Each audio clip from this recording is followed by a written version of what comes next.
Right, had to have a little bit of a change of plan for literacy part 2.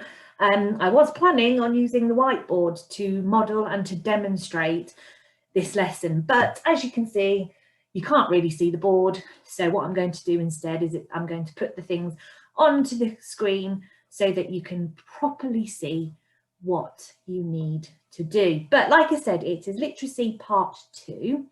Part 1 was listening to the first part of our Old Bear story, and I didn't read all of it, just read the first half, which took us up to Little Bear finding Old Bear in the attic. Now, before we do anything else, what is an attic? Do you know? Ask the person at home, or tell the person at home.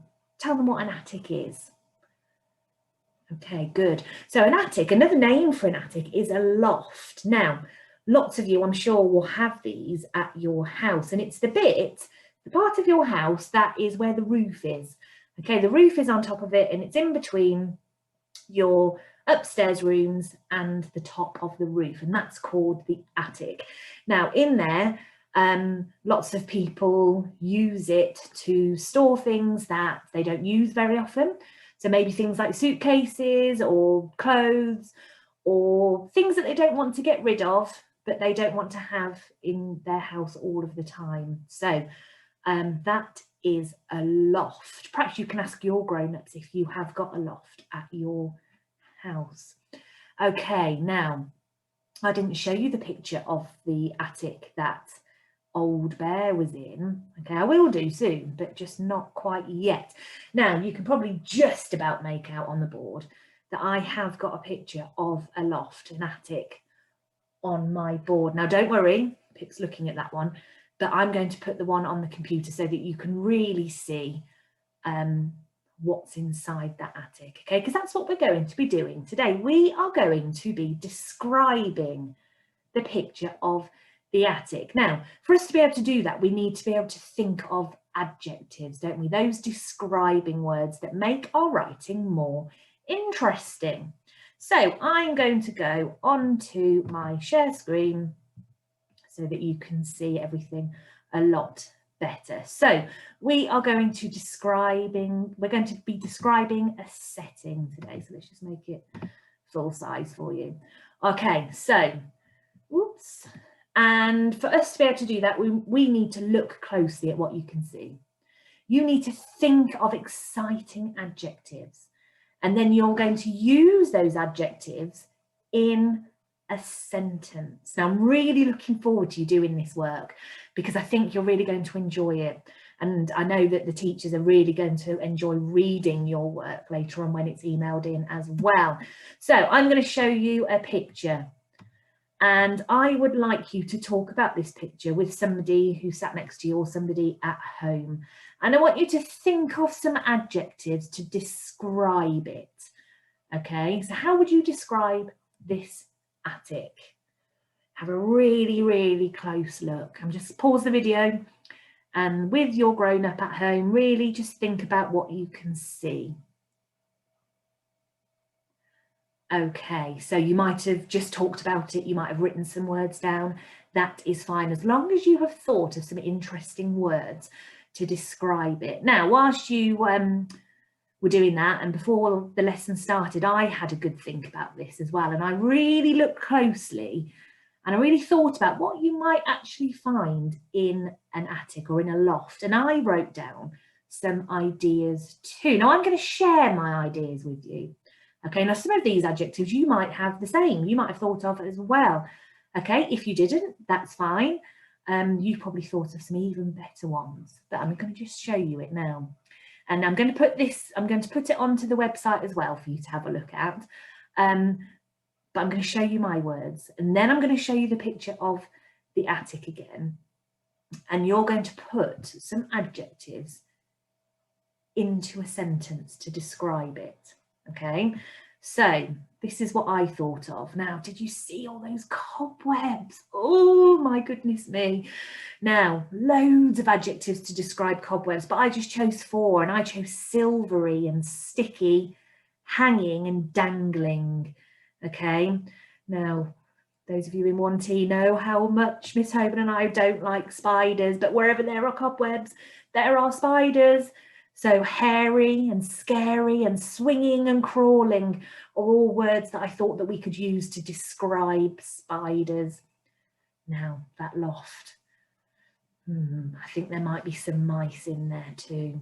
Okay, now mice, they're tiny and they're furry, scurrying and scampering and nibbling and scratching are just some words that I thought of, but you will probably think of much more interesting words than that. And then the floorboards. Now, I don't think many people go up in that attic very often, but I think those floorboards might be creaking or creaky, and they're wooden, and when they might make groaning noises, and they're bare, which means that they haven't got much on top of them. Okay, it was so dusty in there, wasn't it? Did you see all that dust? And the dust in there would be filthy and dirty and griming, and it would make you choke. So it'd be choking as well. There's so much of it. And then the windows. Okay, the windows broken and ragged and rattling. All right, so that's just some ideas for you. So what I'd like you to do now is I'd like you to have a look at the attic again, and using some of my words or using some of your own words, I want you to think of a really interesting sentence. So pause the video and think of a really interesting sentence to describe this attic.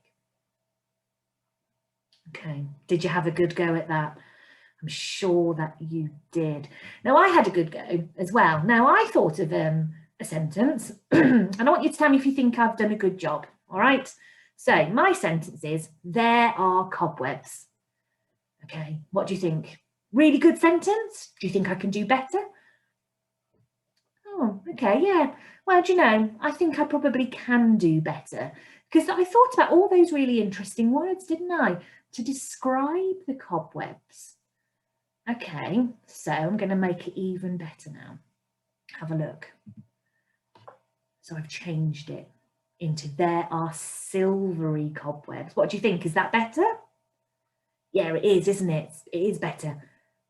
You think I can do even better? Okay, so let's have a look. There are silvery, sticky cobwebs above the floorboards. Oh, what do you think about that sentence then? Do you think that's brilliant? Have I used adjectives? Yes, I have. And you might have noticed I've used two adjectives next to each other. And because I've used two adjectives next to each other, I need to remember that comma. So remember, you've done this before. So if you're using two adjectives, one after the other, you must separate them using a comma. So there are silvery, sticky cobwebs above the floorboards. Okay, I'm quite proud of myself for that. You think I can do even better than that? Oh, okay, well, I've described the cobwebs. What else in that sentence could I describe? That's right. I could describe the floorboards, couldn't I? Okay, so are you ready? Right, there are silvery, sticky cobwebs hanging above the dirty wooden floorboards. Oh, do you know, I feel so proud of myself for that sentence. I have used two adjectives to describe the cobwebs. I've used a describing word to talk about where the cobwebs are. So I've used a position word by saying that they're hanging above. And I've used two adjectives to describe the floorboards as well. So dirty, wooden floorboards. My goodness me. In a moment, I'm going to give myself a gold star for that sentence because I think that is brilliant. Your turn now. I want you to put your hand up if you think my first sentence was the best. There are cobwebs. Oh, I can't see anyone with their hands up for that one. How about who thinks this one was my best sentence? There are silvery cobwebs. No? Okay. Who thinks this was my best sentence? There are silvery sticky cobwebs above the floorboards. No? Okay. There are silvery sticky cobwebs hanging above the dirty wooden floorboards. Oh my goodness me. I can see so many hands up for that one. And you know, my hand is up for that one as well. So can you see how I have made my writing so much more interesting by adding those adjectives? Now, it's not just adjectives that I want you to think about. I want you to think about positional words as well. And positional words describe where something is. Now, on my last sentence, I said that the cobwebs were hanging above the floorboards, and above is a position word, just like underneath, next to, below, in the corner, on top of, behind, and against. And I was having a really good look again at the picture of the attic, and I spotted there was an old bear in there. So very quickly I just had a go at writing a sentence about where that old bear is, and I want to share it with you. So I've said the old bear is sitting on top of a filthy old rug. So what are my adjectives in there? What have I used to describe the rug? That's right, I've used the word filthy and I've used the word old. And what words in my sentence are positional words? That's right, on top of. So old bear is sitting on top of a filthy old rug. So I've given you 2 sentence ideas there. Okay, now what I'd like you to do is you are going to have a go at writing your own sentences to describe the attic. Okay, so use some of my ideas if you want, but it'll be even better if you can think of your own ideas as well. Okay, so this picture is going to be on the computer. I'll try and put it on the end of this video as well, and I'm going to put the word mat on as well for you to have a look at and for you to have some ideas. Okay, so you're writing sentences using adjectives to describe our attic, which is the setting for this part of the story. So enjoy the task, enjoy coming up with some fantastic ideas, and give it your best go. Okay, now you are writing sentences, so don't forget, you need to remember capital letters, finger spaces, full stops, and you need to check your work at the end as well before you send it to us. But have fun, everybody, and try your best.